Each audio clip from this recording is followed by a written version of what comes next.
Some say potato, some say potato, though most of us call it aloo in this part of the world. You ain't the star of this show anymore. Let's all say hello Tempayy, because today in a fantastic kofta curry, we're going to dial down the starch and level up the protein with a lean protein called Tempayy.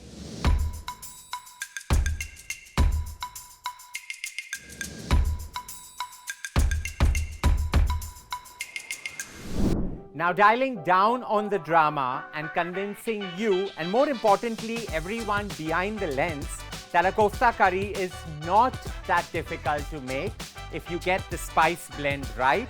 So into a cast iron pan goes in nearly 20 to 25 mils of oil, a stick of cinnamon, about 5 green cardamoms and 6 cloves, 1 baby bay leaf, 4 onions finely chopped, slight amount of ginger garlic paste. Now in goes 4 tomatoes that have been diced up.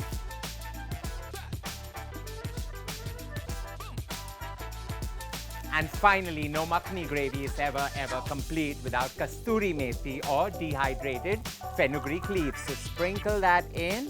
Now you get that hit of that Indian Garam Masala in your nostrils. In goes about 150 mils of water.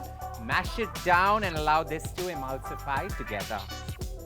Now you want this to cook on the slowest possible simmer for 5 minutes till the tomatoes get nice and mushy, and to accentuate that you need to season. Cool down and pureeing it, this is what it really looks like. And for all you millennials out there, pureeing means just put it in a mixie and switch the button on. Now to create the tempeh koftas, and I'm using the mashed form of tempeh in this kofta. Into a bowl, I'm going to add half a potato just for that feel-good factor. Ginger paste. I'm using my hands because that's how my mother used to actually do it.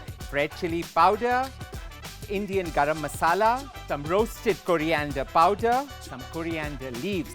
The tempeh that I have minced, bind it all together really well. The beauty about tempeh in my stuffing is that with it being a lean protein, it's also great in fiber and it's so good for your gut.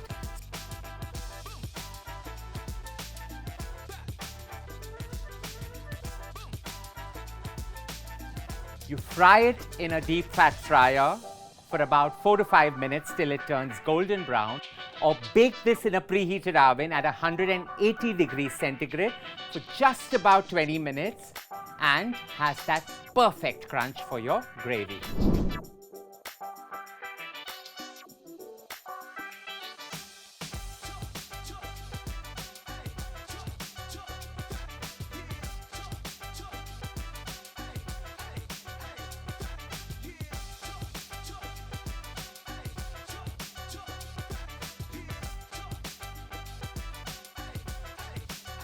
Now, most people fail to realize that koftas, though indulgent, always are either high in fat or high in starch.